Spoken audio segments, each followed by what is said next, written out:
اندر ایک قسم کی چستی لانے کے لیے، پھرتی لانے کے لیے اللہ تعالیٰ نے ہم پر صوم فرض کیا ہے، روزہ فرض کیا ہے۔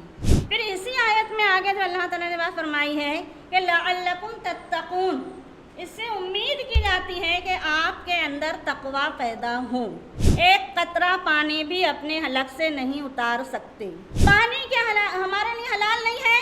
غزہ میں ابھی کئی مہینے گزر گئے، اتنے مہینوں سے پانی بھی نہیں ہے، کھانا بھی نہیں ہے، پیاسے بھی ہیں، بھوکے بھی ہیں، اور ان کے گھر کے افراد شہید بھی ہو رہے ہیں، یعنی ساری قربانی اللہ تعالیٰ نے ان سے لے لی، پھر بھی وہ اپنے مقصد پر ڈٹے ہوئے ہیں۔ تب تک رب العالمین کے سامنے رونا ہے کہ وہ رب العالمین ہماری بات مان لے، ہم سے راضی ہو جائے، ہم سے خوش ہو جائے۔ السلام علیکم ورحمۃ اللہ وبرکاتہ۔ اعوذ باللہ من الشیطان الرجیم، بسم اللہ الرحمن الرحیم۔ رب اشرح لی صدری ویسر لی امری واحلل عقدۃ من لسانی یفقہوا قولی۔ سب سے پہلے تو آپ سبھی کا شکریہ، اور ہمارے خصوصی مہمان جو کہ آج بیان کریں گے ان کا بھی شکریہ، جو یہاں پر آئے اور اپنا قیمتی وقت دیا اللہ سبحانہ تعالیٰ کے لیے۔ حقیقت تو یہ ہے کہ یہ پروگرام آپ سبھی کے بغیر ممکن ہی نہیں تھا۔ اللہ آپ سب سے راضی ہو۔ آج کا جو پروگرام ہمارے لیے بہت زیادہ اہمیت کا حامل ہے، من جانب مسلم یوتھ آف انڈیا کی طرف سے منتخب کیا گیا ہے۔ مسلم یوتھ آف انڈیا جو کہ نہ کوئی تنظیم ہے، نہ کوئی جماعت ہے۔ مسلم یوتھ آف انڈیا کا مقصد صرف اتنا ہی ہے کہ قرآن میں اللہ سبحانہ و تعالیٰ فرماتا ہے کہ اور دیکھو نیکی اور پرہیزگاری کے کاموں میں ایک دوسرے کی مدد کیا کرو، اور گناہ اور ظلم کی باتوں میں کسی کے ساتھ تعاون نہ کرو، اور اللہ سے ڈرتے رہو، کچھ شک نہیں کہ اللہ کا عذاب بڑا سخت ہے۔ سورہ مائدہ آیت نمبر 2۔ میری پیاری بہنوں اور ماؤں، میں جانتی ہوں کہ ہمارے پاس وقت بہت کم ہے، مگر اس بات پر بھی ہمیں غور کرنا چاہیے کہ آج کے پروگرام کا مقصد کیا ہے، اور اس پروگرام میں ہم عورتوں کا کیا کام ہے۔ دیکھیے، تاریخ گواہ ہے، جب جب بھی کوئی اتہاس بدلنے والا آیا ہے، اس میں ہم عورتوں کا بہت اہم رول ہے۔ ہمیں ہماری ذمہ داری سمجھنی ہوگی، اور اللہ سبحانہ و تعالیٰ کی دی ہوئی ذمہ داری بھی اٹھانا ہوگی۔ جب سے ہم نے اللہ کی کتاب اور اس کے نبی حضرت محمد صلی اللہ علیہ وسلم کی سنتوں کو چھوڑا ہے، گویا دنیا سے ہم بکھر گئے۔ لہٰذا اب ہماری قدر و قیمت کو سمجھنا ہوگا، اور ہمارے آنے والی نسلیں جو ہم سے ہی ہوں گی، ان کے لیے ہمیں دن سے جڑنا ہوگا تاکہ ہم اپنے ایمان کی حفاظت کر سکیں۔ بس اسی مقصد سے آج کا پروگرام رکھا گیا ہے۔ میں سمجھتی ہوں مجھے ان کا تعارف کرنے کی کوئی اتنی خاص ضرورت نہیں پڑے گی، کیونکہ اللہ کے فضل و کرم سے آپ ان کی شخصیت سے خوب واقف ہوں گے۔ ہماری پہلی اسپیکر ہیں عائشہ بی، جو آپ کے سامنے ایک عظیم و شان مہینے کی قدر و قیمت بتانے کی کوشش کریں گی، جس کی قدر و قیمت جاننا بھی ہر مسلمان پر فرض ہے۔ میں گزارش کروں گی کہ عائشہ بھی آئیں اور وہ اپنی بات آپ کے سامنے رکھیں۔ السلام علیکم ورحمۃ اللہ وبرکاتہ۔ الحمدللہ وحدہ والصلاۃ والسلام علی من لا نبی بعدہ۔ قال اللہ تعالی فی القرآن المجید والفرقان الحمید، یا ایھا الذین آمنوا کتب علیکم الصیام کما کتب علی الذین من قبلکم لعلکم تتقون۔ وقال تعالی شہر رمضان الذی انزل فیہ القرآن ھدی للناس وبینات من الھدی والفرقان۔ عزیز ترین محترم خواتین، ہم یہ دیکھتے ہیں کہ ہر سال رمضان کا مہینہ آتا ہے اور مسلمان روزے رکھتے ہیں، لیکن اس رمضان کے مہینے میں روزوں کی فرضیت اور اس کا مقصد کیا ہمیں حاصل ہو پاتا ہے، ہم اس پر غور کریں گے۔ دیکھیے، پہلی آیت جو میں نے آپ لوگوں کے سامنے تلاوت کی ہے کہ یا ایھا الذین آمنوا کتب علیکم الصیام کما کتب علی الذین من قبلکم لعلکم تتقون۔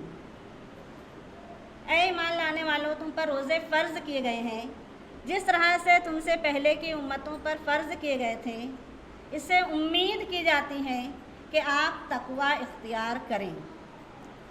پہلے تو میں آپ لوگوں کے سامنے جو اللہ تعالیٰ نے لفظ سیام استعمال کیا ہے، اس تعلق سے کہ اللہ تعالیٰ اور نبی نے صوم لفظ کیوں استعمال کیا ہے، اس کی وضاحت وضاحت تھوڑی ہم دیکھ لیں گے۔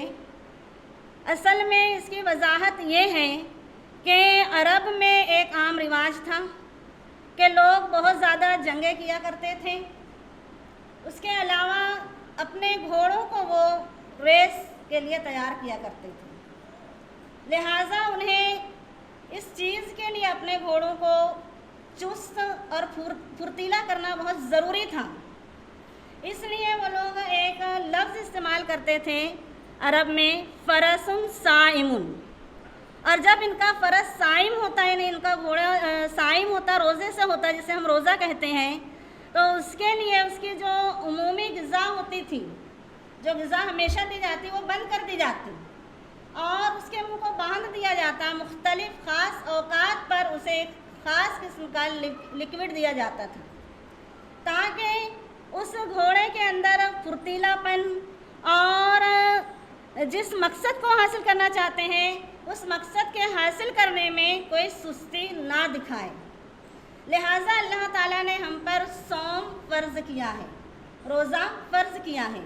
تو اس صوم کے فرض کرنے کا مقصد یہ ہے کہ ہم عام دنوں میں ریگولر جو غذا حاصل کر رہے ہیں اس کی وجہ سے ہمارے جسم پر ہمارے جسم میں جو سستی آ چکی ہے، جو فٹنس آ چکا ہے اور جو ڈلنے سے مطلب ایک بھدا پن آ چکا ہے، اس کو ختم کرنے کے لیے، ہمارے اندر ایک قسم کی چستی لانے کے لیے، پھرتی لانے کے لیے اللہ تعالیٰ نے ہم پر صوم فرض کیا ہے، روزہ فرض کیا ہے۔ اس کا مطلب یہ نہیں ہے کہ روزہ رکھنے سے انسان کے اوپر کمزوری آتی ہے، بلکہ روزہ رکھنے سے اللہ تعالیٰ انسان کو صحت مند کرنا چاہتا ہے، اور وہ اہل ایمان جس نے اللہ پر ایمان لائے ہیں اور اللہ پر ایمان لا کر کے وہ اللہ تعالیٰ کے دین کے لیے اپنے آپ کو پیش کر رہے ہیں، تو جس دین کے لیے وہ پیش کر رہے ہیں اس دین کے قابل انہیں بنا کھڑا کرنا۔ پھر اسی آیت میں آگے جو اللہ تعالیٰ نے بات فرمائی ہے کہ لعلکم تتقون، اس سے امید کی جاتی ہے کہ آپ کے اندر تقوی پیدا ہو۔ اصل میں اللہ تعالیٰ نے انسان کو جو پیدا کیا اس کا مقصد ہی یہی ہے، وما خلقت الجن والانس الا لیعبدون، کہ انسانوں اور جنوں کو اللہ تعالیٰ نے اپنی بندگی کے لیے پیدا کیا۔ پھر اللہ تعالیٰ فرماتا ہے یا ایھا الناس اعبدوا ربکم الذی خلقکم والذین من قبلکم لعلکم تتقون، اے لوگوں تم بندگی اختیار کرو تمہارے رب کی جس نے تمہیں پیدا کیا ہے اور تم سے پہلے کے لوگوں کو بھی پیدا کیا، اس سے امید کی جاتی ہے کہ تم میں تقوی پیدا ہو جائے۔ پھر اللہ تعالیٰ نے اسی مہینے میں قرآن مجید نازل فرمایا ہے کہ شہر رمضان الذی انزل فیہ القرآن ھدی للناس وبینات من الھدی والفرقان، کہ رمضان وہ مہینہ ہے کہ اس میں قرآن نازل کیا گیا ہے، اور یہ قرآن جو ہے ھدی للناس لوگوں کے لیے ہدایت ہے، اور بینات ہیں، اور بینات من الھدی والفرقان، اور فرقان ہے حق اور باطل کے درمیان فرق کرنے والی۔ آپ قرآن مجید پڑھنا شروع کرتے ہیں جس میں سورہ بقرہ کی پہلی ہی آیت ہے الف لام میم ذالک الکتاب لا ریب فیہ ھدی للمتقین، اس میں اللہ تعالیٰ نے فرمایا کہ یہ کتاب من جانب اللہ ہونے میں کوئی شک نہیں ہے، اس سے ہدایت حاصل کر سکتے ہیں وہ لوگ جو کہ متقین ہیں۔ آپ دیکھیے کہ انسان کو اللہ تعالیٰ نے پیدا کیا، پیدا کر کے اللہ تعالیٰ نے انسان کو جس مقصد کے لیے تیار کیا، عبادت کرنے کا حکم دیا، اس کا مقصد کیا ہے؟ تقوی حاصل کرنا۔ عبادات ہم نماز بھی پڑھتے ہیں، حج بھی کرتے ہیں اور روزے بھی رکھتے ہیں، یہ سب عبادات ہیں۔ ہر عبادت کا مقصد تقوی رکھا گیا ہے۔ تقوی کیا ہے؟ تقوی اصل میں یہ ہے کہ اللہ کے نبی صلی اللہ علیہ وسلم نے فرمایا التقوی ہا ہنا، التقوی ہا ہنا، التقوی ہا ہنا، 3 بار اپنے سینے کی طرف اشارہ کر کے آپ نے فرمایا کہ تقوی یہاں دل میں ہوتا ہے۔ کوئی ظاہری بناوٹ یا پھر ظاہری کوئی لباس اختیار کرنا، کوئی ظاہری طور طریقے اختیار کرنا یہ تقوی نہیں ہے۔ پھر ایسے ہی تقوی کی مثال یہ بھی ملتی ہے ہمیں کہ حضرت عمر فاروق رضی اللہ تعالیٰ عنہ سے پوچھا کہ آخر تقویٰ ہے کیا، آپ جانتے ہیں؟ تو ابی بن کعب رضی اللہ عنہ نے کہا کہ امیر المومنین، کیا آپ کسی ایسی جگہ سے گزرے ہیں کہ جہاں پر خاردار جنگل ہو اور اس کے بیچ سے ایک پگڈنڈی ہو، یعنی باریک سا راستہ ہو، اور آپ اس پگڈنڈی سے گزریں گے تو کس طرح سے گزریں گے؟ حضرت عمر فاروق رضی اللہ عنہ نے فرمایا کہ ہاں میں جانتا ہوں۔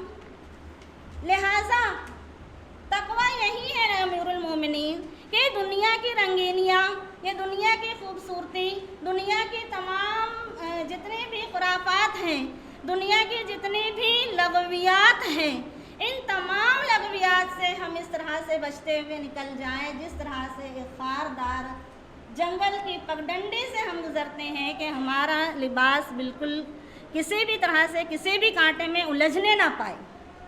لہٰذا عبادت کا مقصد تقویٰ، اور پھر اللہ تعالیٰ یہ فرما رہا ہے کہ اللہ تعالیٰ نے تمہیں پیدا کیا اس لیے کہ تم مسلمان بنو، مسلم ہو، اور مسلم کا مقصد یہ ہے کہ تتقون، تمہارے دل میں تقویٰ پیدا ہو۔ پھر اللہ تعالیٰ نے بات فرمائی کہ ان اکرمکم عند اللہ اتقاکم، کہ اللہ تعالیٰ کے نزدیک سب سے زیادہ عزت والا وہ ہے جو سب سے زیادہ اللہ تعالیٰ کا تقویٰ اپنے دل میں رکھتا ہے، اللہ تعالیٰ کا خوف اپنے دل میں رکھتا ہے، اللہ تعالیٰ کا ڈر اپنے دل میں رکھتا ہے۔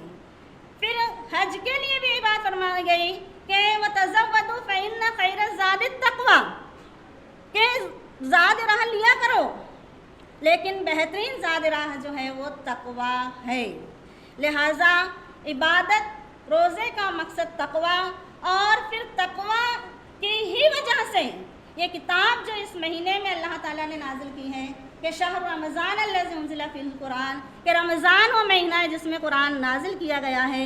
اس قرآن کے نزول کا مقصد یہ ہے کہ انسان تقویٰ اختیار کرتے ہوئے اس قرآن میں جتنے بھی احکام اللہ تعالیٰ نے دیے ہیں، جتنے بھی محکمات اللہ تعالیٰ نے نازل فرمائے ہیں، ان تمام محکمات پر عمل کرنا، اپنی زندگی شریعت کے مطابق ڈھال لینا، اور اس شریعت کے مطابق ڈھالنے کے لیے اللہ تعالیٰ نے خاص اسی مہینے میں روزے اس لیے فرض کیے ہیں کہ اس مہینے میں نزول قرآن ہوا ہے، اور اسی مہینے میں لوح محفوظ پر قرآن عالم بالا پر اتارا گیا ہے۔